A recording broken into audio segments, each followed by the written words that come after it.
નમસ્કાર દર્શક મિત્રો, તમે જોઈ રહ્યા છો KTV ન્યૂઝનો લોકપ્રિય શો એટલે કે ભાગ્યલાભ. ભાગ્યલાભમાં આપ તમામ દર્શક મિત્રોનું હાર્દિક સ્વાગત છે. ભાગ્યલાભમાં આજે આપણી સાથે મુખ્ય મહેમાન તરીકે શ્રી ભદ્રેશભાઈ દવે જોડાઈ ગયા છે. શાસ્ત્રીજી ભદ્રેશભાઈ દવે કે જેઓ ધર્મ અને અનેક પ્રશ્ને ખૂબ જ સારું જ્ઞાન ધરાવે છે. ખાસ કરીને જ્યોતિષ શાસ્ત્રમાં તેઓ પારંગત છે. તો આ કાર્યક્રમ ભાગ્યલાભનો જે કાર્યક્રમ છે તેના થકી તમને મૂંઝવતા જે પણ પ્રશ્નો છે આ તમામ પ્રશ્નોનું સમાધાન એટલે કે ભાગ્યલાભ. જ્યાં લગ્નના પ્રશ્નો હોઈ શકે છે, વ્યવસાયના પ્રશ્નો હોઈ શકે છે, આરોગ્ય, કોઈ પણ પ્રશ્ન હોય તમામ પ્રશ્નોનું સમાધાન એટલે કે ભાગ્યલાભ. ત્યારે આજે આપણી સાથે જોડાઈ ગયા છે શાસ્ત્રી શ્રી ભદ્રેશભાઈ દવે. શાસ્ત્રીજી, ભાગ્યલાભમાં આપનું સ્વાગત છે. નમસ્કાર. હર હર મહાદેવ. તો દર્શક મિત્રો, આજે 25 તારીખ એટલે કે ખાસ દિવસ એટલે કે શ્રાવણ મહિનાની આજથી શરૂઆત થઈ ગઈ છે. તમામ દર્શક મિત્રો આ શ્રાવણ માસની શરૂઆતની રાહ જોઈ રહ્યા હતા, ત્યારે આજે આપણે આ જ વિષયને લઈને આવ્યા છીએ. અને આખો મહિનો આપણે શ્રાવણ માસ છે તેનું શું મહત્ત્વ છે, કઈ રાશિના જાતકોને કેટલો ફાયદો થશે, કયા નક્ષત્ર ગ્રહો કે દશાથી શું થશે, કેવા લાભો થશે, તમામ પ્રશ્નો છે, તમામ વિષયની આપણે વાતો કરીશું. આખા મહિના દરમિયાન આપણે શ્રાવણ માસને લઈને વાતો કરવાની છે. અને એ સાથે સાથે તમને મૂંઝવતા જે પણ પ્રશ્નો છે આ તમામ પ્રશ્નોનું સમાધાન પણ આપણે કરીશું. જ્યોતિષ શાસ્ત્ર એ એક વિજ્ઞાન છે અને એ શાસ્ત્ર હોવાને લીધે એનાથી પણ સીધી અસર આપણા જીવન ઉપર પડતી હોય છે. એટલે કે જ્યોતિષ શાસ્ત્ર પ્રમાણે તમારા પ્રશ્નો છે, તમારા પ્રશ્નોનું સમાધાન કરીશું. તમામ પ્રશ્નોનું સમાધાન એટલે કે ભાગ્યલાભ. તો દર્શક મિત્રો, શ્રાવણ માસની શરૂઆત થઈ જાય છે, ત્યારે શાસ્ત્રીજી આપણે પૂછવા માંગીશું કે દર્શક મિત્રોએ જાણવા માંગે છે કે શ્રાવણ માસ કે જેનું ખૂબ જ મહત્ત્વ હોય છે, ખાસ કરીને ભગવાન શિવને આ પ્રિય માસ કહેવામાં આવતો હોય છે. ત્યારે આ શ્રાવણ માસ છે, શ્રાવણ માસનું શું મહત્ત્વ છે દર્શક મિત્રને કહીશો? સૌપ્રથમ શ્રાવણ માસની પ્રારંભમાં પરમાત્માને પ્રાર્થના કરી કે સૌનું કલ્યાણ થાય અને સર્વ જીવ. શ્રાવણ માસમાં શિવજી એટલે કે મહાદેવનું એક નામ છે પશુપતિનાથ. પશુપતિનાથ એટલે પતિનાથ એટલે પશુઓના પણ પતિ પરમાત્મા, જે જીવ માત્રનું કલ્યાણ કરવા માટે બિરાજમાન થાય છે. શ્રાવણ માસને શ્રવણ નક્ષત્રને લીધે પણ એને શ્રાવણ માસ કહેવામાં આવે છે. બીજી રીતે એવું કહેવામાં આવે કે સૂર્ય કર્ક રાશિમાં બિરાજમાન થતો હોય ત્યારે પણ શિવજીને ખૂબ પ્રિય છે. એટલે કે શિવની ઉપર જલાદી અભિષેક કરવામાં આવે તો એને ઉત્તમ ફળની પ્રાપ્તિ થાય છે, ઉત્તમ પરિણામની ફળની પ્રાપ્તિ થાય છે. જેથી કરીને આ શ્રાવણ માસનું ખૂબ મહત્વ રહેલું છે. એ મહત્વ એટલા માટે છે કે દરેક દેવ અને દેવીનું મહત્વ હોય, સાથે સાથે દેવ પણ આમને કહેવામાં આવે છે મહાદેવ. જી, મહાદેવ. તો મહાદેવનું પણ એક ખાસ મહત્વ હોય છે. દર્શક મિત્ર જોડાઈ ગયા છે. હલો હલો જી દર્શક મિત્રો, અવાજ આવી રહ્યો છે? હલો. તો સંપર્ક તૂટી ગયો છે. તો શાસ્ત્રીજી, આપણે શ્રાવણ માસ અને મહાદેવની વાત હતી. જી શાસ્ત્રીજી. મહાદેવ, દરેક દેવ ને દેવીનું મહત્વ ખૂબ હોય અને એમના આશીર્વાદથી એમના જે પણ આપણે આશીર્વાદ પ્રાપ્ત કરવા માટે કોઈ પણ રીતે આપણે પૂજા અર્ચના અને આરાધના કરતા હોય છે.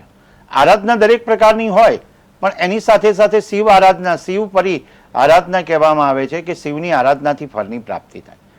શ્રાવણ માસમાં ખાસ કરીને આપણે જ્યારે કોઈ પણ દેવદેવીની ઉપાસના કરતા હોઈએ તો શ્રાવણ માસમાં 1 મહિનો ઉપાસનાનું મહત્વ રહ્યું છે. ચાતુર્માસ આવે ને, ચાતુર્માસ, તો એની અંદર શ્રાવણ માસ આખો દરેક વ્યક્તિ છે ને કદાચ ચાતુર્માસ ન કરી શકે તો એ વ્યક્તિ શ્રાવણ માસ કરી અને એ પોતાનું પુણ્ય ઉપાર્જન કરી શકે, એટલે પુણ્યનું બેલેન્સ વધારી શકે છે. પુણ્યને આધારિત આ કર્મ હોય છે અને પુણ્યને લીધે જ આ બધા કર્મને ભોગવતું હોય છે. શાસ્ત્રમાં લખવા પ્રમાણે કે શિવ સમો દાતા નહીં વિપત વિધારણ હાર, લજ્જા મોરી રખ્યો નંદી કે અસવાર. શાસ્ત્રમાં કહેવા પ્રમાણે કે શિવ છે ને એ દાતાર છે. જી શાસ્ત્રીજી, એક દર્શક મિત્ર જોડાઈ ગયા છે. Hello hello. તો સંપર્ક તૂટી ગયો છે. જી શાસ્ત્રીજી. જી ભદ્રેશભાઈ. હા, કે શિવ છે ને એ દાતાર છે અને શિવ આપણને આપવામાં માંગે છે. અને શિવજીની ઉપાસનાનો 1 મહિનો રહેલો છે. 1 માસ પર્યંત આપણે શિવજીની ઉપાસના કરી શકીએ, શિવની આરાધના કરી શકીએ. અને એના માટે દરેક વ્યક્તિ એ આતુરતાથી રાહ જોતો હોય છે કે શ્રાવણ માસ ક્યારે આવે. શ્રાવણ માસના આગલા દિવસની શરૂઆત કરીએ તો દિવાસો કહેવામાં આવે, ત્યાંથી 100 દિવસ પર્યંત દિવાળી આવે છે, એટલે કે દિવાસો કહેવામાં આવે છે. એટલે કે 100 દિવસ હવે દિવાળીના બાકી રહ્યા એ હવે નક્કી થઈ જાય છે કે હવે સારા દશામાનું વ્રતનું પણ પૂજન આવતું હશે માતાજીનું, સાથે સાથે હરિયાળી અમાવસ્યાનું પૂજન આવતું હોય, દેવતા અને દેવીઓનું પૂજન કરતા હોય છે. સાથે એ દિવસે અમાવસ્યાના દિવસે પિતૃઓની પણ પૂજા અને આરાધના કરી અને આપણે આગળ વધતા હોય છે.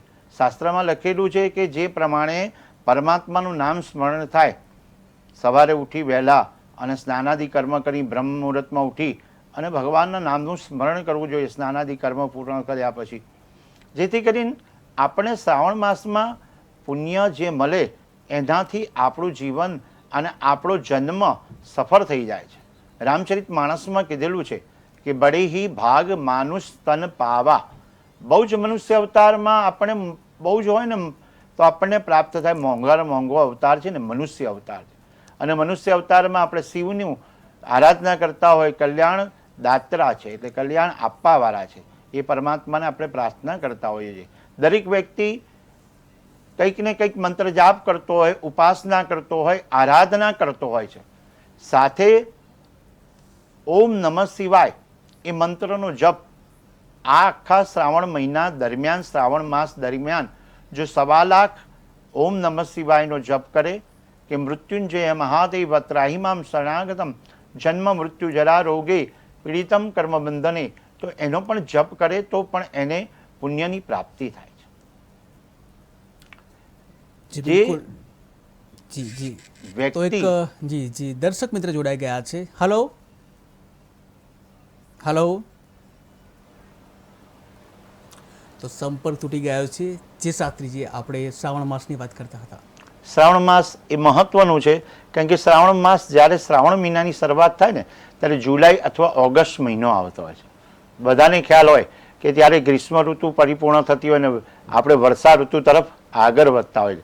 એટલે વરસાદનો માહોલ હોય, વરસાદ આવતો હોય, વર્ષા ઋતુ થતી હોય અને શિવજીની ઉપર જલાભિષેક અને કરવામાં આવતો હોય છે, જલથી અભિષેક કરવામાં આવે છે. અને શિવજીને જલ ખૂબ પ્રિય છે અને જલથી અભિષેક કરવામાં આવે. ખાસ કરીને આ શ્રાવણ માસમાં આખો મહિનોની શરૂઆત થાય એટલે આપણે પહેલાં જેમ કહેવામાં આવે કે જણાવવામાં આવે છે કે પંચામૃતથી છે ને શિવજીને સ્નાન કરાવવું પડે. પંચામૃત દૂધ, દહીં, ઘી, મધ, સાકર એ પ્રમાણે પરમાત્માને અર્પણ કરવું પડે. દૂધ, દહીં, ઘી, મધ અને સાકર પંચામૃત, એ પંચામૃતથી અભિષેક કરવામાં આવે. પંચામૃત નિયમિત અભિષેક કરવામાં આવે તો એ પ્રકારે આપણને સારા ફળની પ્રાપ્તિ શિવજી કરાવડાવે છે. અને શિવના સાનિધ્યમાં બેસી મંત્ર જાપ કરવામાં આવે. એ પણ આપણને અનુકૂળ વાતાવરણ હોય એ સમય આપણને જરૂરી છે. શિવ છે ને એ આપણને બિરાજમાન કરાવડાવે કે આ આપણે બેસો અને શિવનો મહિમા કહેવાનો. શિવનો મહિમા એટલો બધો લખેલો છે. આપણે તો પામર મનુષ્ય ફક્ત ને ફક્ત એમને ગુણાનુવાદ જ ગાઈએ છીએ કે ભાઈ આપણે પરમાત્માનો રાજીપો થાય, શિવજીનો રાજીપો થાય. કારણ કે શિવનો મહિમા આપણે કહેવા જઈએ તો આપણે એટલી શક્તિ નથી ધરાવતા, પણ આપણી જે વાણી છે ને એ વાણી આપણને શીખવાડે કે બુદ્ધિ શીખવાડે છે. એટલે જ કીધેલું છે કે શિવ સ્તુતિમાં કે હું તો એકલ પંથ પ્રવાસી, છતાં આત્મા કેમ ઉદાસી, થાક્યો મથી રે મથી, કારણ જડતું નથી, સમજણ આપો, દયા કરી પ્રભુ ભક્તિ આપો. બિલકુલ શાસ્ત્રીજી, એક દર્શક મિત્ર છે તેમણે પોતાની જન્મ તારીખ જે આપી છે એ પ્રમાણે 4/6/1990 4/6/1990 જન્મ સમય બતાવ્યો છે તેઓએ સવારે 6 વાગે.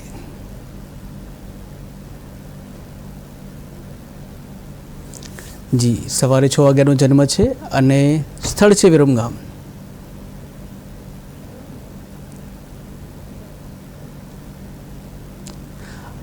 અને નામ છે મહેશભાઈ. 4/6/1990 જન્મ સમય સવારે 6 વાગે.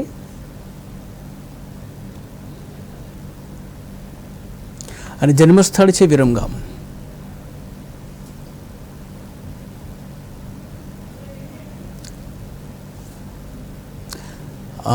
નામ છે મહેશભાઈ એટલે કે સિંહ રાશિ 4/6/1990 જે 4/6/1990 સોમવારનો દિવસ આવે છે અને સોમવારનો દિવસ છે અને એમની રાશિ ચક્રમાં જે રાશિ બતાવવામાં આવી છે જે તુલા રાશિ છે, ર ને ત રાશિ છે. કદાચ એ દર્શક મિત્ર હોય એમને રાશિ પ્રમાણે નામ ન પાડ્યું હોય એવું પણ બની શકે. બિલકુલ બિલકુલ.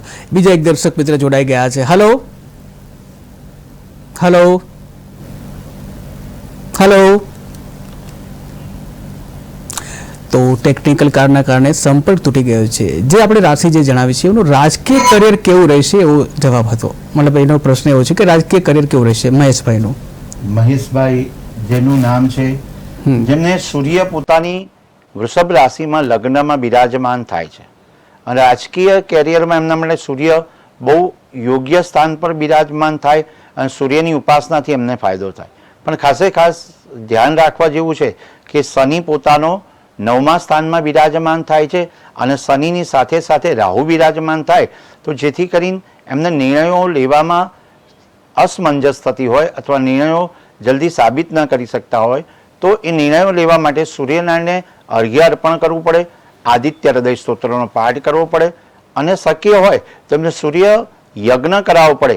દર મહિનાની અંદર સૂર્ય સંક્રાંતિ આવતી હોય છે. દર મહિનાની અંદર સૂર્ય સંક્રાંતિ આવે. મેં શરૂઆત કરી ત્યારે પણ કીધું કે આજે છે ને કર્ક રાશિ પ્રમાણેનો સૂર્ય વિરાજમાન થાય છે. એટલે દરેક રાશિ જે સૂર્યના ચક્રમાં 14મી ને 15મી તારીખે બદલાતી હોય. એટલે આપણે તો જનરલી કેવું સમજતા હોય કે 14 તારીખથી 15 તારીખ એટલે 14મી તારીખે ઉત્તરાયણ આવે ને એટલે ઉત્તરાયણનો સમય આવે એટલે આપણને ખ્યાલ આવે કે સૂર્ય મકર સંક્રાંતિમાં બિરાજમાન થતો હોય. તો આપણે સૂર્યનારાયણની ઉપાસનાથી એ રાજકીય કેરિયરમાં એટલે રાજકીય ક્ષેત્રમાં એને સફળતાની પ્રાપ્તિ થાય છે. જે વ્યક્તિ રાજકીય ક્ષેત્રમાં અથવા ગવર્મેન્ટ રિલેટેડ અથવા કોઈ પણ જગ્યાએ સફળતા મેળવવા માંગતો હોય રાજકીય રીતે તો એને સૂર્યની ઉપાસના કરવી અગત્યની છે. સાથે સાથે એના પિતાશ્રીનો આદર સન્માન કરવું પડે અને પિતાશ્રીને પણ રોજ જે પગે લાગવું પડે, નિત્ય પગે લાગતા હોય અથવા તો એમને આશીર્વાદ લે અને પિતાના આશીર્વાદથી એમના જીવનમાં સારી કારકિર્દીની પ્રાપ્તિ થાય છે. બિલકુલ. તો શ્રાવણ માસ જે ચાલી રહ્યો છે એ અંતર્ગત જો એમને કહેવાનું હોય તો કેવી રીતે ફળ વધુ પ્રાપ્તિ થાય, કેવા પ્રકારના પૂજા અર્ચના કરવી જોઈએ, આરાધના કરવી જોઈએ, શું કરવું જોઈએ શ્રાવણ માસમાં? શ્રાવણ માસમાં આપણે જોયું ને કે એ પ્રમાણે કોઈ પણ વ્યક્તિને જુદી જુદી પૂજાઓ કરવી અગત્યની છે. પણ ખાસ કરીને તમારો જે પ્રશ્ન છે એ પ્રશ્નમાં આપણે આગળ વાત કરીએ કે એ રાશિ પ્રમાણે સિંહ રાશિ.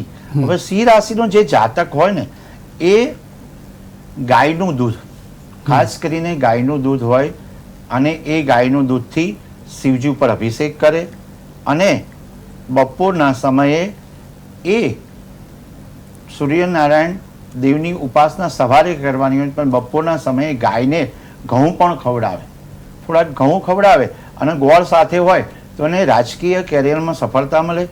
અને કોઈ પણ રીતે બપોરે એક થાળ એટલે કે ભગવાન શિવજીને થાળ અર્પણ કરવો જોઈએ. થાળ અર્પણ કરે એટલે કે ભગવાન ભોજન કરે અને એ ભોજનથી આપણને આશીર્વાદની પ્રાપ્તિ કરાવડાવે છે. ભોજનનું મહત્વ ખૂબ રહેલું છે. પાણીના 5 પુણ્ય, છાસના 6 અને અન્નના અનેક ગણા પુણ્ય, પણ મન કચવાય નહીં તો મન સહેજ પણ કચવાય ને તો કાર્ય થતું નથી. પણ આપણે તો શિવજીને આપવાનું ભોલે બાબા કી જય એટલે ભોલા કરે સબકા ભલા. ભગવાન ભોળાનાથને એટલા બધા સુંદર મજાનું લખેલું છે ને કે શિવે ભક્તિ શિવે ભક્તિ શિવે ભક્તિ ભવે ભવે ભવે ભક્તિ ભવે ભક્તિ ભવે ભક્તિ સદા શિવે. સદાશિવની આરાધના કરતા જઈએ એટલે પરમાત્માનો રાજીપો આપણને પ્રાપ્ત થઈ જાય છે. જી, ખૂબ સરસ માહિતી આપી. તો દર્શક મિત્રો, તમને પણ કોઈ પણ પ્રશ્ન હોય તો ટીવી સ્ક્રીન ઉપર જે નંબર દેખાઈ રહ્યો છે આ નંબર અત્યારે જ ડાયલ કરો અને તમારા મૂંઝવતા જે પણ પ્રશ્નો છે તેનું ભાગ્ય લાભ દ્વારા અને સાથે જ્યોતિષ શાસ્ત્ર પ્રમાણે માર્ગદર્શન મેળવો. એ પ્રશ્નો લગ્નના હોઈ શકે છે, વ્યવસાયના હોઈ શકે છે, અન્ય બીજા પણ પ્રશ્નો હોઈ શકે છે. તમામ પ્રશ્નોનું સમાધાન એટલે કે ભાગ્ય લાભ. તો શાસ્ત્રીજી, આપણે શ્રાવણ માસની વાત કરતા હતા. તો આ શ્રાવણ માસનો જે કહેવાય કે દરેક વ્યક્તિ કોઈ કથા જે છે એમાં ખાસ હોય છે. તો શ્રાવણ માસ છે એના પાછળ કઈ કથા છે એ દર્શક મિત્રો જાણવા માંગે છે. શ્રાવણ માસ કથાઓ તો શિવ મહાપુરાણમાં લખેલી જે અનેક કથાઓ છે, પણ એક કથા એવી પણ છે એની અંદર કે જ્યારે સમુદ્ર મંથન થયું. જી એક દર્શક મિત્ર જોડાઈ ગયા છે. હલો હલો, અવાજ નથી આવી રહ્યો તમારો. હલો, તો ટેકનિકલ ખામીને કારણે સંપર્ક તૂટી ગયો છે. જે શાસ્ત્રીજી, આપણે શ્રાવણ માસ અને કઈ કથા છે એના વાત હતી. શ્રીમદ ભાગવતમાં પણ વર્ણન કરેલું છે. સમુદ્ર મંથન થયું ને સમુદ્ર મંથન ફેરી જ્યારે હરાહર વિષ નીકળ્યું અને વિષ નીકળ્યું અને ત્યારે કોઈ પણ એ વિષને ધારણ કરવા માટે તૈયાર નહોતા થયા. અને વિષને ધારણ કરવા માટે ફક્ત ને ફક્ત મહાદેવજી, દેવોના દેવ મહાદેવ એ તૈયાર થયા હતા કે મારે વિષ લેવું છે.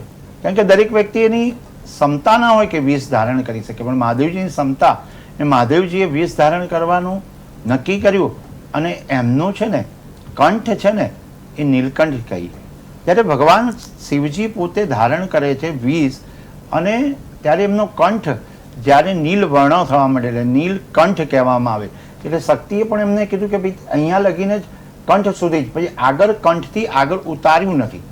અને ત્યારે દેવતાઓએ આરાધના કરી, ઉપાસના કરી કે ભગવાન જલાધી એટલે કે જલ અર્પણ કરવામાં આવે તો શિવજી શાંત થાય ને એમને કષ્ટ ઓછું પડે. ભક્તોના દુઃખ દૂર કરનારા પરમાત્મા છે, પણ છતાંય પણ એમને કંઈક ભક્તો માટે કષ્ટ પડતું હોય તો ભક્તોની પણ એમ છે કે ભાઈ જવાબદારી વધી જાય છે કે ભાઈ આપણે શું કરીએ કે ભગવાનનું આપણે. એટલે ખાસ કરીને આ દિવસોમાં શ્રાવણ માસમાં જલથી અભિષેક કરવામાં આવે છે. જલથી અભિષેક કરી ઓમ નમઃ શિવાય પંચાક્ષર મંત્રથી જપ કરવામાં આવે. અને સાથે સાથે મેં કીધું નહીં પહેલાં કે પંચામૃતથી સ્નાન કરવામાં આવે. પંચામૃત શિવજીને સ્નાન કરાવીએ, અભિષેક કરવામાં આવે. અને એ પંચામૃત છે ને બીજું પણ પ્રકારનું આપણે પંચામૃત ઘરમાં રાખ્યું હોય ને એ પંચામૃત શિવજીને તો જે ચડાવી દેવાનું છે, પણ છતાંય આપણે કે બીજું બનાવીએ અને પંચામૃતનું પાન કરીએ ને તો પણ આપણને આરોગ્ય પણ સારું રહે છે અને શિવજી આપણને આશીર્વાદ પ્રદાન કરે છે. બિલકુલ, શિવજીના આશીર્વાદ પણ હોય છે. આ સાથે એક દર્શક મિત્ર જોડાઈ ગયા છે. હલો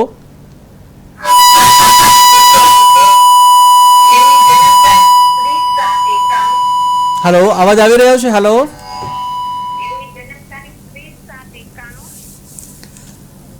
હલો, જી ભાગ્યલાભમાં આપનું સ્વાગત છે. આપની જન્મ તારીખ જણાવશો? જી આપનો અવાજ સરખો નથી આવતો, ફરી એકવાર જણાવશો? 20/7/91. જી, જન્મ સમય કયો છે? 20/7/1991. જન્મ 30/7/91. જી, જન્મ સમય કયો છે? સવારે કે બપોરે? જન્મ સમય સવારનો છે કે બપોર? 10:40 સવારે. ઓકે. અને શું નામ છે જેનો પ્રશ્ન પૂછવા માંગો છો? જી જી. જન્મ સ્થળ કયું છે? જન્મ સ્થળ? જી, જન્મ સ્થળ કયું છે? જન્મ સ્થળ, જન્મ સ્થળ, જન્મ ક્યાં થયો છે? દાહોદમાં. જી જી. શું પ્રશ્ન છે સંજયભાઈનો? જી, સંજયભાઈનો પ્રશ્ન જણાવશો?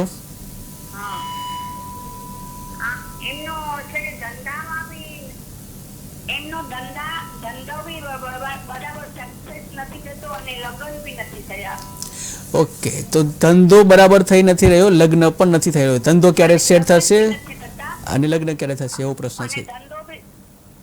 બિલકુલ બિલકુલ જી શાસ્ત્રીજી. બિલકુલ કે સૌપ્રથમ તો હું એકવાર તારીખને આપણે રિમાઇન્ડ કરી દઈએ. 30 જુલાઈ 1991, 10:40 સવારે, અને સ્થળ છે દાહોદ.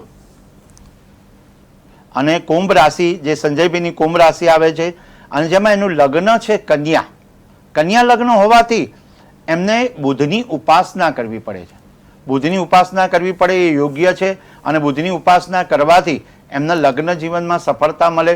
લગ્ન ન થાય તો તરત લગ્નની કુંડલી બને, કેમ કે બુધની ઉપાસના એ જરૂરી છે. કોઈ પણ બુધવારની ઉપાસના કરે. અને સાથે સાથે જે વ્યવસાય એમનો નથી ચાલતો એના માટેનું કારણ છે કે 12મા સ્થાનમાં બુધ, શુક્ર અને મંગળ ત્રણેય 12મા વય સ્થાનમાં બિરાજમાન થાય છે. એટલે કે આવક કરતાં જાવકનું પરિણામ વિશેષ થાય છે, વધુ થઈ જાય છે. સ્વગૃહી શનિ છે 5મા સ્થાનમાં, સ્વગૃહી શનિ મકર રાશિનો બિરાજમાન થાય છે.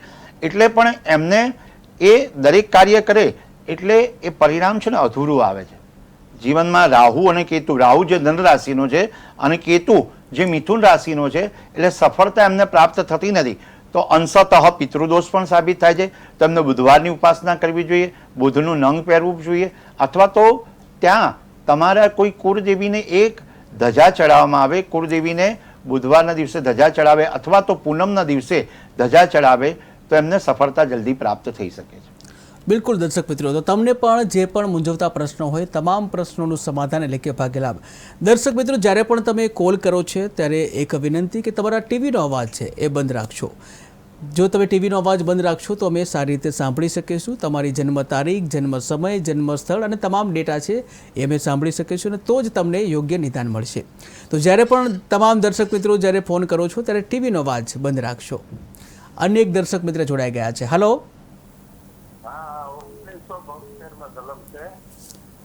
જી, આપનો અવાજ બહુ જ ઓછો આવી રહ્યો છે. હલો. 1972 માં જન્મ છે. જન્મ તારીખ જણાવશો, આખી જન્મ તારીખ જણાવશો તો જન્મ તારીખ ને યાદ નથી. મિથુન રાશિ છે. મિથુન રાશિ. શું પ્રશ્ન શું છે આપનો? બસ પ્રશ્નમાં ધંધા ક્યાંય હાલતો નથી, વ્યસન થઈ કેદી છોડા છે. બિલકુલ. જી શાસ્ત્રીજી. આમ તો એમને સૌપ્રથમ તો એમને ખ્યાલ નથી કે તારીખ અને એ રાશિ અમને મિથુન રાશિ ખ્યાલ છે. તો આજના દિવસે આપણે મિથુન રાશિના એ પ્રમાણે જોઈએ તો 8મા સ્થાનમાં જે બિરાજમાન થાય છે અત્યારની પ્રશ્ન કુંડલી પ્રમાણે મિથુન રાશિનો ગુરુ છે. એટલે એ ગુરુ એમનો ખરાબ હોવાથી આ બધું ફળ આપે છે. તમને ગુરુની ઉપાસના કરવાથી ફળ મળે. સાથે સાથે બુધના એટલે કે મિથુન રાશિમાં ગુરુ હોવાથી આપણે વિચાર કરીએ કે કોઈ ગુરુજીની આરાધના કરે. અને આપણે તો સરસ મજાનો આજના દિવસે એમને સવાલ આપ્યો છે આપણને, તો એમને એમ કહેવું જોઈએ કે તમે ગુરુજી એટલે કે શિવજીને ગુરુ બનાવી નિયમિત શિવની આરાધના કરવા માટે જાઓ અને શિવની ઉપર જલ ચડાવો, અભિષેક કરો. અને એમને મિથુન રાશિ કીધેલી છે તો એ પ્રમાણે એમને રોજ નિયમિત આપણે શેરડીનો રસ છે ને એ શિવ ઉપર ચડાવવો જોઈએ. આ શ્રાવણ માસમાં 30 દિવસ સુધી તમને સફળતા પ્રાપ્ત થશે. અને સાથે સાથે કોઈ પણ પ્રકારનું બંધન હોય તો એમાંથી મુક્ત થશે. બંધન એટલે કેવા પ્રકારનું કે કોઈ એને આપણે કાર્ય કરતા હોય, કાર્ય અટકાવતું હોય તો એ કાર્ય માટે શિવજીની જોડે જવું અગત્યનું છે. કારણ કે શિવ છે ને પરિવાર આખો એવો સરસ મજાનો છે. ગણેશજી બિરાજમાન થાય છે, સાથે સાથે પાર્વતીજી બિરાજમાન થાય, અને સાથે કાર્તિકેય, અને સાથે એમ કહેવામાં આવે છે કે આખું જે 4 જણનું જે પરિવાર છે, પરિવાર એ બિરાજમાન. એમની જો પરિવારની ચિત્ર જે રાખવામાં આવે ને, પરિવારનું ચિત્ર આપણા ઘરમાં, તો પણ આપણા ઘરમાં ઈશાન ખૂણામાં એટલે કે નોર્થ ઈસ્ટમાં જો એમનું ચિત્ર રાખવામાં આવે તો આપણા ઘરમાં સફળતાની પ્રાપ્તિ થાય છે અને પરિવાર એક રહે છે. તો આપણે એ પણ વિચારીએ કે માતા પિતા શું વિચારે કે પોતાના પુત્ર અથવા સંતાનને વધારે આગળ વધે, એના માટે આપણે શું જોઈએ કે એ નિયમિત ધંધો વેપાર રોજગાર કરે અને એને યશની પ્રાપ્તિ થાય. તો આપણે પરમાત્માનું નામ સ્મરણ કરીએ ને તો તરત જ સફળતા મળી શકે છે. બિલકુલ શાસ્ત્રીજી. શાસ્ત્રીજી, બીજો પણ એક પ્રશ્ન થાય છે. ઘણા એવા દર્શક મિત્રો છે, ખાસ કરીને 50 વર્ષ પહેલાં જે જન્મ્યા હોય, ઘણા લોકોને જન્મ તારીખ યાદ નથી હોતી, જન્મ સમય યાદ નથી હોતો. આવા લોકોને જો ભાગ્ય જાણવું હોય તો શું કરી શકાય? તો મેં કીધું ને બિયાલ કે જેમ 72ની સાલનું આપણે કીધું કે ભાઈ જે પ્રમાણે પ્રશ્ન કુંડલી મૂકવામાં આવે તો પ્રશ્ન કુંડલી પ્રમાણે આપણે દેખી શકાય. ત્યાં પછી એમનું જે નામ બોલતું હોય એ પ્રમાણે એમનું નામ પ્રમાણે એમનું બોલવામાં આવતું નામ હોય. ઘણીવાર આપણે જોઈએ છે કે દરેક જગ્યાએ નામ અલગ હોય, રાશિ અલગ હોય, અને કદાચ સાસરે જાય તો એનું નામ અલગ પાડવામાં આવતું હોય. એટલે ઘણીવાર આપણને એમ થાય કે આટલા બધા નામમાં આપણે કયું નામ ધારણ કર્યું તો બોલી શકાય. તો બોલતું નામ હોય ને, જે બોલતું નામ એટલે કે ઊંઘમાંથી ઉઠાડે આપણને, ઊંઘમાંથી જે ઉઠાડતું એ નામના સંદર્ભમાં આપણે એનું કરી શકાય. ધારો કે રાજુ નામ છે અને એમની રાશિ છે તુલા, તો તુલા રાશિવાળા વ્યક્તિએ હંમેશા શુક્રવાર કરવો જોઈએ અને એનો સ્વામી શુક્ર છે એટલે શુક્રની ઉપાસના કરવાથી પણ એને ફળની પ્રાપ્તિ થાય છે. ધારો કે સિંહ રાશિ છે તો સિંહ રાશિમાં કોઈ નામ હોય તો તમારે એ પ્રમાણે સૂર્યની ઉપાસના કરો એટલે સૂર્યનું બળ વધે છે અને રાશિ ચક્રથી આપણે ફરક પડી જાય છે.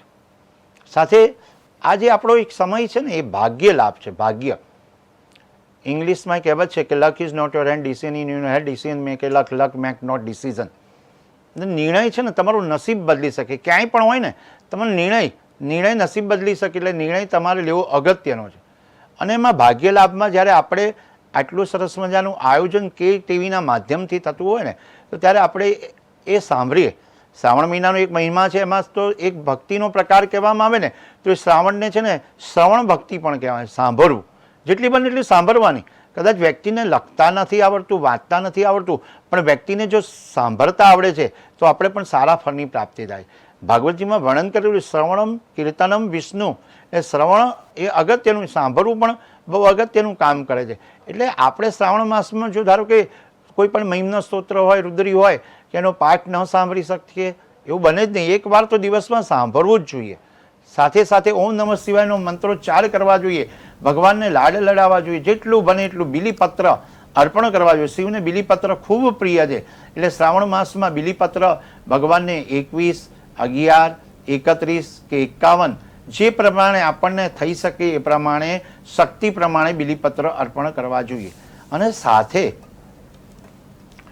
બહુ બધા પ્રશ્નો તો, અનેક પ્રશ્નો તો આપણે આખા લાઈવમાં લેવાના છે, પણ સાથે સાથે આજે પહેલો દિવસ છે ને, એટલે આપણે એમને કહીએ કે જે વ્યક્તિના લગ્ન, સ્ત્રી હોય કે પુરુષ હોય, કે એના ન થતા હોય ને, તો એ બિલીપત્ર છે ને એની ઉંમરના સરવાળા પ્રમાણે, ઉંમર એટલે કે 31, ધારો કે 31 એમની ઉંમર થઈ જાય અથવા 28 થઈ જાય, કે એમને 25 વર્ષ થાય, તો 25 બિલીપત્ર લઈ અને શિવજીની ઉપર ચડાવવાના. પણ કેવી રીતે? એ શિવજીનું જે બિલીપત્ર આપણે ચડાવવા માટેની તૈયારી કરીએ છીએ, તો બિલીપત્રમાં 3 છે ને, એ 3 ઉપર રામ રામ રામ લખવું પડે. ને રામ રામ લખીને છે ને આપણે બિલીપત્ર ચડાવીએ તો જલ્દી આપણને સદ્ય અને શીઘ્રતા ફળની પ્રાપ્તિ થાય છે. અને જે લગ્ન એટલે કે વિવાહ સંબંધિત કોઈ પણ હોય આપણને તકલીફ, તો એ વિવાહ જલ્દી સંપન્ન થાય છે. ખાસ કરીને એ વિચારવા જેવું છે કે જ્યારે પણ આપણે આ ભગવાનનું નામ લઈએ ને, ત્યારે પૂર્વ દિશા અને ઉત્તર દિશામાં મોડવું જોઈએ. કદાચ બહુ જ ભાવપૂર્વક સંખ્યાબળ વધી ગયું હોય તો આપણને ઘણીવાર એમ થાય કે ઉત્તરમાં મોડું રાખવું જોઈએ કે ન રાખી શકાય. ઘણા પ્રશ્નો થતા હોય તો ઉત્તરમાં મોડું રાખીને પણ આપણે પરમાત્માનું નામ લઈએ. દક્ષિણમાં મોડું નથી રાખાતું, પણ ઉત્તરમાં એવું કીધેલું છે કે ઉત્તરમાં ઉત્તર મળે છે. કોઈ પણ પ્રકારનો ઉત્તર જોઈતો હોય ને તો ઉત્તરમાં મળે છે. અને આપણે વાસ્તુ કંપાસ જ્યારે પણ ખોલવામાં આવે તો નોર્થ જ બતાવવામાં આવે છે, ક્યાંય પૂર્વ પશ્ચિમ નથી બતાવવામાં આવતી. તો એ ઉત્તર મળે એટલે ભગવાનનું આપણે સાનિધ્ય પ્રાપ્ત કરવું જોઈએ. સાથે સાથે બિલીપત્ર અને શક્ય હોય તો 1 મહિનો સુધી ગાયના દૂધનો અભિષેક કરવો જોઈએ. કંઈ પણ આપણે મંત્રને, ખાસ કરી જ્યારે મંત્રો ન ફાવતા હોય ત્યારે ઓમ નમઃ શિવાયનું જપે યાખીન કરવું જોઈએ. પછી શિવનું છે ને દારિદ્ર દહન સ્તોત્રનો પાઠ છે, એ સ્તોત્રનો પાઠ કરવામાં આવે ને તો દુઃખ અને દરિદ્ર મટી જાય છે, અને આધિ વ્યાધિ ઉપાધિ રોગ દોષ અને શત્રુ દૂર રહે છે. એટલે શિવ સાનિધ્યમાં આપણે બેસી અને ઉપાસના કરવી જોઈએ. ઉપાસના એ આપણને આગળ લઈ જાય. પૂર્વજન્મના સંચિત કર્મ કર્યા હોય તો જ આપણે ઉપાસના અને આરાધના કરી શકતા હોય. અને શિવની સામે આપણે બેસવા, શિવની સામે નહીં પણ શિવ સાનિધ્યમાં, શિવ સાનિધ્યમાં બેસી શકીએ. શિવની સામે એટલે શિવના સન્મુખ બેસવું એ અગત્યનું છે. ઓમ નમઃ શિવાયની માળા કરવી અગત્યની છે. અને એક વસ્તુ એ છે કે જ્યારે જ્યારે શિવનો મહિમા આવે, શિવનું સ્તોત્ર આવે, મહિમના સ્તોત્ર હોય, પછી દ્વાદશ જ્યોતિર્લિંગનું સ્તોત્ર હોય, એનું પાઠ થાય. અને ખાસ કરીને જ્યારે શિવ મંદિરમાં પ્રદોષકાલે જ્યારે મહાપૂજા થતી હોય ને સાંજે આરતી થતી હોય ને, આખા દિવસમાં આપણને સમય નથી મળતો, વ્યક્તિ દોડાદોડ કરે છે, કદાચ સમય નથી મળતો, તો શિવજીની આપણે આરતી એ કરવી જોઈએ ખાસ કરી. અને આરતીના દર્શન કરવાથી આપણા જીવનમાં કોઈ પણ પ્રકારનું પાપ હોય ને એ બધું દૂર થઈ જાય. પાપ મનુષ્ય કરતો હોય, તમે અમે દરેક વ્યક્તિને કંઈક ને કંઈક પાપ હોય, પણ એ પાપને દૂર કરવાવાળા પણ શિવજી બિરાજમાન થતા હોય. એટલે જ આપણે એક વસ્તુ વિચારવા જેવી છે કે દરેક મહત્વની સ્થાન પર બિરાજમાન થાય તો અનેક રીતે આપણે જોતા હોઈએ, પણ શ્રાવણ માસમાં આપણે શિવજીની પણ ઉપાસના કરી શકાય, શક્તિની પણ ઉપાસના કરી શકાય. દરેક દિવસ જુદા જુદા દિવસો આવતા હોય. મંગલા ગૌરી વ્રત આવતું હોય, પછી ત્રીજ આવતી હોય છે, ત્યાર પછી કહેવામાં આવે છે 2 એકાદશી આવતી હોય, એ વ્રત કરી શકાય. રક્ષાબંધનનો પર્વ આવતો હોય એટલે રક્ષાબંધનના દિવસે બધાને ખ્યાલ જ છે કે આપણે રક્ષાબંધનનું મહત્વ ખૂબ રહેલું છે.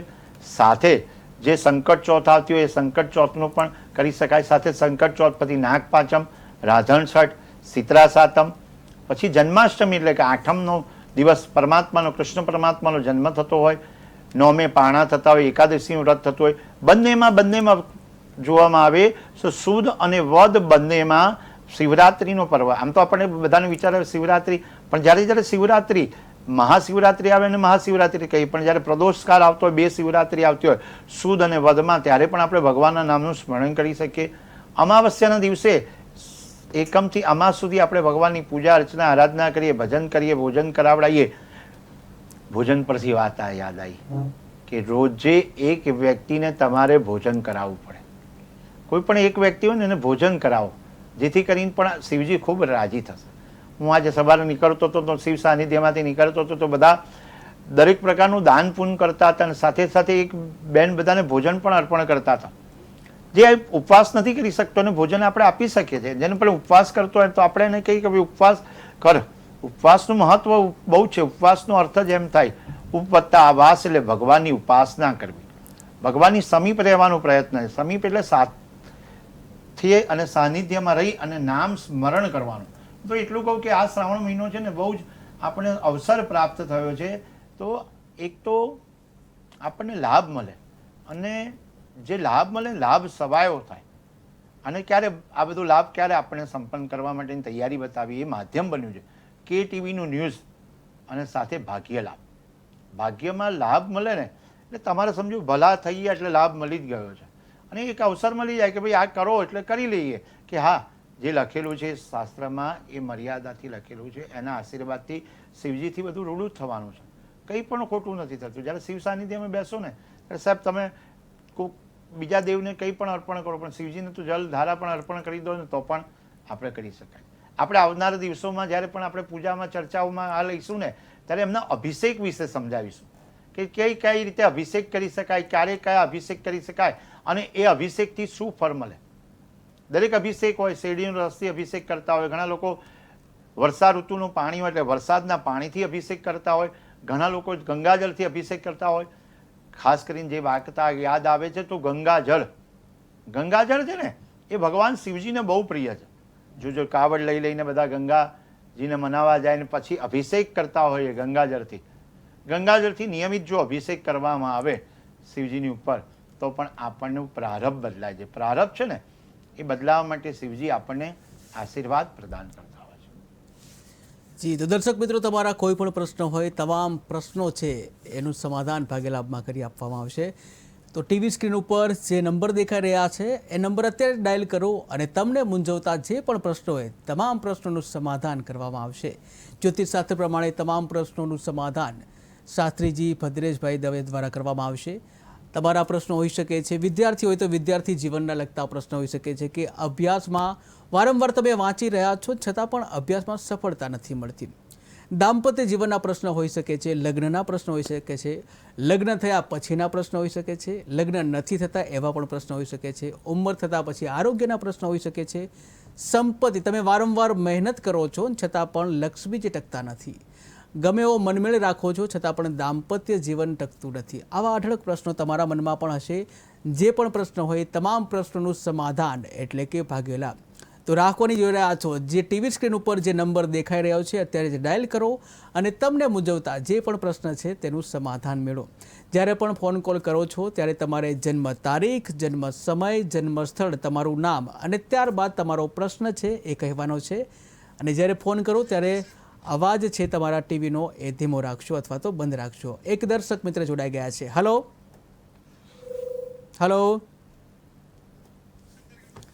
તો ટેકનિકલ ખામીને કારણે સંપર્ક તૂટી ગયો છે. તો શાસ્ત્રીજી, આપણે શ્રાવણ મહિનાની વાત કરતા હતા અને શ્રાવણ મહિનાની જે આ કથા છે એની વાત કરતા હતા. નીલકંઠ મહાદેવ છે તેની વાત હતી. 100% જે આપણી નીલકંઠ મહાદેવની વાત હતી, જે શિવજીની ઉપર શિવ ધારા કરવામાં આવે, શિવની ઉપર ધારા એટલે કે જલધારા કરવામાં આવે અને ભગવાનનો રાજીપો થાય છે. એક વાત એ છે કે કથામાં લખેલું છે સમુદ્ર મંથનમાં કે જે લક્ષ્મીજીની પ્રાપ્તિ થાય એ પણ સુંદર સમુદ્ર મંથના જાતા જગદાનંદ કારિકા એટલે કે લક્ષ્મીની પ્રાપ્તિ કરાવડાવે છે. અને સમુદ્ર મંથનમાં જ્યારે દેવીએ પોતે આરાધના ઉપાસના કરીને તપસ્યા કરી ત્યારે શિવને પામ્યા છે. એટલે પણ આ મહિનાનું ખૂબ મહત્વ રહેલું છે. શિવ છે ને એ દરેક જગ્યાએ બિરાજમાન થાય અને જ્યારે શિવ પરિવાર સાથે બિરાજમાન થાય ત્યારે મેં કીધું ને કે જ્યારે આપણે જોઈએ ને તો એમના છે ને વાહન અલગ અલગ છે. જોજો, મોર છે, ઉંદર છે, અને આપણે એ જોઈએ તો એકબીજાના છે ને એનિમીસ એટલે કે દુશ્મન છે, પણ છતાં પણ બધા જોડેલા છે. આખું પ્રકૃતિનો મનમેળ જાણે હા. હોય તેવું દર્શન થાય છે. કારણ કે એ ઝેરી ઝેર છોડે ને વેરી વેર છોડે ત્યારે આ બધું કાર્ય સંપન્ન થતું હોય છે. અને એટલા માટે શ્રાવણ મહિનાનું મહત્વ એટલું બધું સુંદર લખેલું છે શાસ્ત્રમાં કે વર્ષા ઋતુમાં એ આવે છે એટલે જલ અભિષેક કરીએ અને શિવની નજીક બેસી અને શિવ સાનિધ્યમાં કરવામાં આવે. તો સાથે એના પ્રતીક પણ છે કે શિવની જોડે શું શું વસ્તુ બિરાજમાન થાય અને આપણને શું આશીર્વાદ પ્રદાન કરવા માટે જાય છે. આપણે કીધું ને કે ભાઈ બીલીપત્રનું ખૂબ મહત્વ છે, ડમરૂનું પણ મહત્વ છે, ત્રિશુલનું પણ મહત્વ છે, એમની જે ભસ્મ હોય એનું પણ મહત્વ છે. શાસ્ત્રમાં લખેલું છે શિવજીની પૂજા કરવા બેસીએ ને ત્યારે એક ભસ્મ ધારણ કરવી અગત્યની છે. અને સાથે સાથે રુદ્રાક્ષની માળા પણ પહેરીને બેસવું જોઈએ, કારણ કે ભસ્મ વિના શિવ પૂજા સ્વીકારતા નથી. અને સાથે રુદ્રાક્ષની માળા હોય તો પણ એને સફળતા જલ્દી મળે છે. એટલે આ જે સાનિધ્યની વાત કરી છે કે આપણા કોઈ પણ દેવની જોડે બેસવું ત્યારે આસન લઈને બેસવું જોઈએ. દરેક વ્યક્તિનું આસન હોય ને, અને દરેક વ્યક્તિ આસન પર બિરાજમાન થાય, પોતાના આસનને પગે લાગીને બેસે. અને જ્યારે પૂજા સંપન્ન થાય એટલે આસન છે ને એને પગે લાગીને ઊભા થાય અને મંત્રો જાપ કરે. એક મગજમાં નક્કી કરી દે કે મારે શિવની જોડે બિરાજમાન થઈ ને આટલા જપ કરવા છે, આટલું અનુષ્ઠાન કરવું છે અને આટલી માળા કરવી છે. શિવ છે ને કોઈ પણ ભાર રાખતા નથી કોઈ પણ પ્રકારનો. એવું લખેલું છે કે વખાણ ક્યાં કરું મેં રાખો કે ઢેર કા, ચપટી ભભૂત મેં હે ખજાના કુબેર કા. જે ચપટી ભભૂતમાં ખજાના કુબેરનો પણ પરમાત્મા લઈ લે છે. એટલા બધું સાનિધ્ય લઈ લે છે. એટલે કે એક ઋણ ચૂકવવાની પ્રક્રિયા કે જે આપણે આગળની વાતમાં આગલા દિવસોમાં કરીશું કે આપણે પણ અત્યારે જે મુખ્ય વાત એ છે કે આપણે શિવજીની ઉપાસના શ્રાવણ મહિનામાં કરીએ એટલે આપણને ફળદાયી પ્રાપ્ત થાય અને ફળ મળે અને જન્મ છે ને એ સાર્થક પરિણામ આવે છે. એટલે જ મેં શરૂઆતમાં કીધું કે ભાઈ શિવે ભક્તિ, શિવે ભક્તિ, શિવે ભક્તિ, ભવે ભવે, ભવે ભક્તિ, ભવે ભક્તિ, ભવે ભક્તિ, સદા શિવે, સદા શિવની આરાધના. બિલકુલ શાસ્ત્રીજી. તો શાસ્ત્રીજી, શ્રાવણ માસનું એક અનેરું મહત્વ હોય છે. ધર્મની દ્રષ્ટિએ શ્રાવણ માસનું ખૂબ જ મહત્વ રહેલું છે. ત્યારે કહેવાય છે કે શ્રાવણ માસમાં તમે કરેલા ઉપવાસ અને દાન છે તેનું ડબલ તમને પુણ્ય મળતું હોય છે. ત્યારે ખાસ કરીને શિવજી છે તેઓની પૂજા કરવામાં આવતી હોય છે. તો શિવજીને કેવી રીતે રીઝવી શકાય? જળાભિષેક કરીને આપે કહ્યું એ તો છે જ રસ્તો. આ સિવાય અન્ય કયા રસ્તાઓ એવા છે, કયા શ્લોક જે છે અને કયા જે સૂત્ર છે કે જેનાથી શિવજી છે તેને રીઝવી શકાય? ખાસ કરીને પેલા પૂજા વિધિની આપ વાત કરશો. પૂજામાં જરૂરી છે કે એક તાંબાનો લોટો અર્પણ કરવો પડે. તાંબાનો લોટો લઈને બેસવું પડે. ગંગાજળ છે, પાણી છે, ઘી છે, દૂધ છે, દહીં છે, સાકર છે, ચંદન, બીલીપત્ર, સાથે સાથે જનોઈ, આંકડાના પુષ્પ, ધતુરો, પ્રસાદ માટે મીઠાઈ, સાથે અબીલ ગુલાલ અર્પણ કરી શકાય. અને એ શિવનો મહત્વનો મંત્ર એક મેં કીધું ને પંચાક્ષર મંત્ર એટલે કે ઓમ નમઃ શિવાય. પછી બીજા મંત્રમાં કહેવામાં આવે છે કે ઓમ ગૌરીએ નમઃ, એ મંત્રનો જપ કરી શકાય. અને ઓમ ઉમા મહેશ્વરાભ્યામ નમઃ, એ મંત્રનો જપ કરવાથી આપણને સફળતા મળે છે. અને બધાને પ્રિય છે ને બધાને આવડે એવો પણ મંત્ર છે કે ઓમ ત્રંબકમ યજામહે સુગંધિમ પુષ્ટિવર્ધનમ ઉર્વારુકમિબંધનામ મૃત્યોર્મુક્ષીય મામૃતાત. આ જે જપ કરવામાં આવે, અખંડ જપ કરે જ રાખો, કારણ કે મહામૃત્યુંજયનો મંત્ર છે એ સૌથી પ્રિય પરમાત્માને મંત્રો બધા છે. પણ આ મંત્રની તાકાત એટલી બધી શક્તિ રહેલી છે કે એમના આશીર્વાદથી આપણું રૂડું થાય. શિવને શ્રાવણ મહિનામાં એટલી બધી ઉપાસના કરવામાં આવે, દેવ આરાધનાથી પ્રિય થઈ જાય. અને જ્યારે સતી એ પણ એ આરાધના કરી અને ઉપાસનાથી એ પ્રિય થયા. અને એટલા માટે પાર્વતીએ શિવજીને પતિ સ્વરૂપમાં મેળવવા માટે જે તપ કર્યું હતું ને એ જ અગત્યનું સાબિત થયું. બીજું, દેવી સતીના મૃત્યુ પછી શિવજી ફરીથી પોતાની શક્તિ એકત્ર કરવા માટે, ફરીથી પોતાની શક્તિ એટલે કે દેવી પાર્વતી પત્ની સ્વરૂપે મળે એના માટે શિવ પુરાણમાં વિદ્વેન્સર સંહિતામાં અધ્યાય 16માં લખેલું છે. શિવજી કહે છે કે શ્રાવણ મને ખૂબ પ્રિય છે, મહિનામાં ખૂબ પ્રિય શ્રાવણ મહિનો, અને આ કારણે મહિનામાં શ્રાવણ માસમાં મહત્વ રહેલું છે કે મારે ભક્તિ કરો. અને કેટલા સુંદર પ્રકારનું કીધેલું છે કે શિવ પૂજા જલ્દીથી સફળતાની પ્રાપ્તિ કરાવડાવે છે.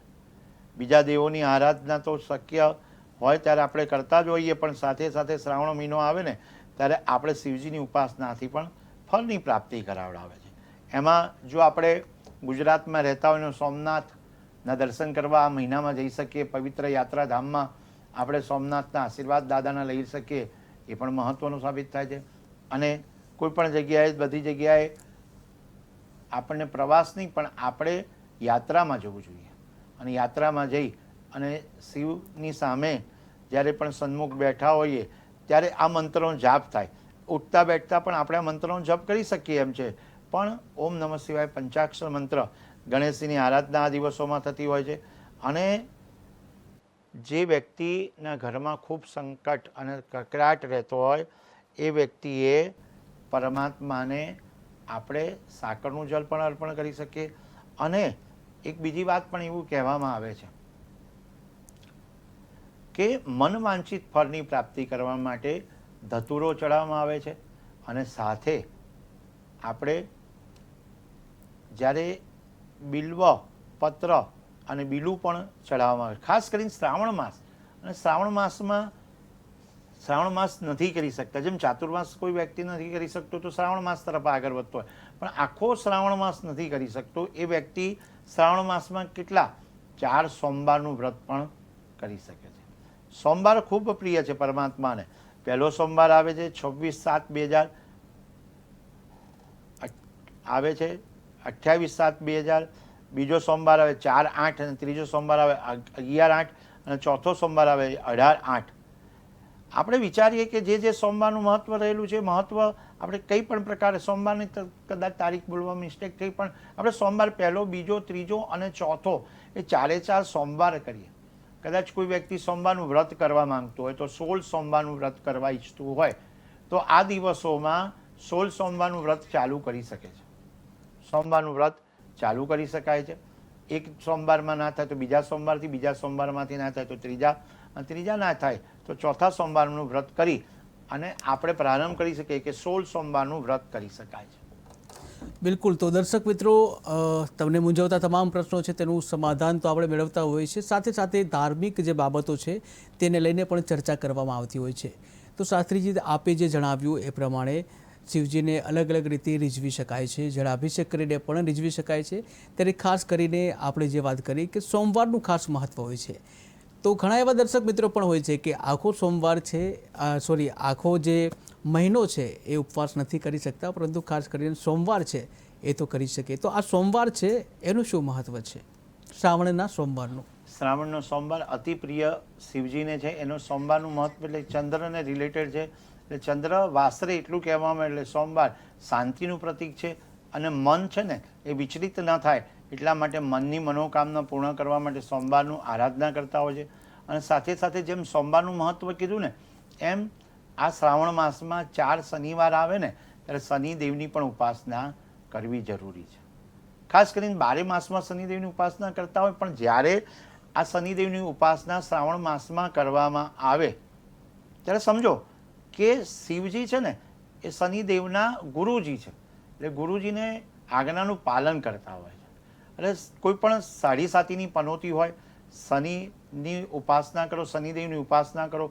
એટલે કે 2.5 વર્ષની પનોતી હોય તો પણ શનિનું અનુષ્ઠાન કરાવો, શનિદેવનું અનુષ્ઠાન કરાવો. આ દિવસોમાં જે પાંચમ આવે, નાગ પાંચમ આવે, કાલસર્પ યોગ કોઈને જાતકને હોય તો કાલસર્પ યોગની પૂજા કરાવો તો પણ એને પરિણામ સારું આવે છે. સાથે જે શનિદેવની ઉપાસના કરવી હોય, શનિવારનો દિવસ જવા દેવો જોઈએ નહીં. ખાસ કરીને એમ કહું છું, 4 શનિવાર આપણને આપ્યા છે તો એ 4 શનિવારમાં જ્યારે પણ શનિદેવની ઉપાસના કરવાની હોય એ અઠવાડિયામાં એક દિવસ આવે ત્યારે આપણે નીલાંજન સમાભાસમ રવિપુત્ર મેમાગ્લમ છાયામાતમ સંભૂતમ તમ નમામિ શનિશ્ચર, શનિદેવની પ્રાર્થના કરવી પડે. શનિદેવ છે ને એ આપણને આશીર્વાદ પ્રદાન કરે, કે શિવજી જોડે બિરાજમાન થાય છે. અને શિવ સાનિધ્યમાં બિરાજમાન, અને જ્યોતિષશાસ્ત્ર પણ લખેલું છે કે આ બધા યોગ છે ને એમને નથી બનતા, એમને એમ યોગ ના થાય કે આ વસ્તુ બોલવાની કે કહેવાની કે કરવાની એ લખ્યું હોય તો બોલી શકાય કે આ વસ્તુ થાય ને એનાથી સારું પરિણામ આવે. કોઈક વાતો એવી પણ હોય કે શાસ્ત્રમાં લખી ના હોય, સમજાઈ ના હોય, પણ આપણે સમજણ પડે કે આ વ્રત કરો અને આ વ્રતના અનુષ્ઠાનથી ફળ મળે. આપણને કંઈ પણ ના ફાવે ને તો પણ આપણે છે ને ભગવાનનું નામ લઈએ, જ્યાં પણ જતા હોય ને ત્યાં ઓમ નમઃ શિવાય ઓમ નમઃ શિવાય કરતાં કરતાં જતા હોઈએ તો આપણે વિચારીએ કે આ શિવનો ભક્ત છે. સાથે સાથે એને વિચાર આવે કે આ શિવ ભક્ત કઈ રીતે બની શકે, કારણ કે શિવ મંદિરમાં નિયમિત દર્શન કરતો હોય, એની ધજાના દર્શન કરતો હોય અને જ્યાં રુદ્રાક્ષની માળા ધારણ કરીને આપણને ખ્યાલ આવી જાય કે આ શિવનો ભક્ત છે. શનિવારનો દિવસ હોય ત્યારે શનિદેવની ઉપાસના કરે, શનિ ચાલીસા. કદાચ કોઈ વ્યક્તિને, કોઈ જાતકને 2.5 વર્ષની પનોતી છે કે 7.5 વર્ષની પનોતી છે તો શનિવારના દિવસે શનિ ચાલીસાનું પાઠ એ શનિદેવની સન્મુખ કરે, શનિદેવની દ્રષ્ટિ ન પડે એવી રીતે કરે અને ભગવાનને પ્રાર્થના કરે કે મારી કોઈ પણ પ્રકારની શનિની પનોતી હોય એ શનિની પનોતી નિવારણ થાય અને અમને શુભ ફળની પ્રાપ્તિ થાય. લખ્યું છે શાસ્ત્રમાં કે તને ખબર પડી જાય સારી વાતની જો બેસી જાય 7.5ની, 7.5ની બેસી જાય ને તો તમે દેવની ઉપાસના કરવા માટે દોડો, જ્યાં હોય ને ત્યાં દોડતા જાઓ કે ના મારે પૂજા કરવી છે, આરાધના કરવી છે, મારે યશ જોઈએ છે, મને કીર્તિ પ્રાપ્ત નથી થતી. આ સુંદર મજાનું એવું આયોજન થયું છે ધર્મને ક્ષેત્રમાં કે ભાગ્ય લાભ દ્વારા કે આપણે 1 મહિનો કંઈ પણ નથી કરતા પણ ભગવાનના નામનું આપણે શ્રવણ કરી શકીએ છીએ 1 કલાક સુધી. જ્યાં સુધી આપણે અહીંયા બિરાજમાન છે કેટીવી ન્યૂઝના માધ્યમથી, તો 1 કલાક સુધી તમે જોજો, તમે જ્યાં સન્મુખ બેસશો ત્યાં ભગવાનના નામનું સ્મરણ કરવાની ઈચ્છા થશે કે આપણે જ્યાં બેઠા છે ત્યાં ટીવીની સામે બેઠા ને તો પણ આપણને એમ થાય કે ના જેટલું બને એટલું ભગવાનના ગુણાનું વાદ ગાય, ભગવાનના સાનિધ્યમાં બેઠે છે. અને સાથે સુંદર મજાની સ્ક્રીન ઉપર પણ ધજા લહેરાતી હોય ને ધજા ચક્ર હોય ને ધજા હોય અને ત્યારે આપણે એમ થઈ જાય કે કેતુનું પ્રતીક છે, કેતુ. જી તો શાસ્ત્રીજી છેલ્લી 1 મિનિટ સમયનો ભાવ છે અને છેલ્લી 1 મિનિટમાં દર્શકોને જે સંદેશો આપવો જોઈએ. ભાગ્ય લાભના માધ્યમથી આજે જે આપણે કહેવાનું કે મહા ઉપાય તો શિવજીની ઉપર નિયમિત પંચામૃત આપણે ચડાવવું જરૂરી છે. દૂધ, દહીં, ઘી, મધ અને સાકર. સાકરનો ઉલટું કરતો રકાસ થઈ જાય તો આપણે જીવનમાં કોઈ પણ પ્રકારની રકાસ ના થાય. પંચામૃત ચઢાવવામાં આવે તો આપણે એક થઈએ. દૂધ, દહીં, ઘી, મધ અને સાકર એનું જ ગુણધર્મ અલગ અલગ હોય છતાં પણ એક રહે છે. એમાં આપણે પરમાત્મા આપણને એક રાખે. Unity is the strength, unity is the strength. એટલે યુનિટીમાં રહેવું, એક રહેવું એ અગત્યનું છે. એ પરિવાર સાથે રહેવું એ પણ અગત્યનું. જી બિલકુલ શાસ્ત્રીજી. તો દર્શક મિત્રો, આ હતો ભાગ્ય લાભનો આપણો કાર્યક્રમ કે જ્યાં શ્રાવણ માસ, સમગ્ર શ્રાવણ માસ દરમિયાન આપણે 3:30 થી 4:30 કલાક દરમિયાન ભાગ્ય લાભના શોમાં મળીશું અને તમને જે પણ મૂંઝવતા જે પ્રશ્નો હશે તેનું સમાધાન કરવામાં આવશે. તો શાસ્ત્રીજી આપ આવ્યા, દર્શકોને માર્ગદર્શન આપ્યું, આપનો ખૂબ ખૂબ આભાર.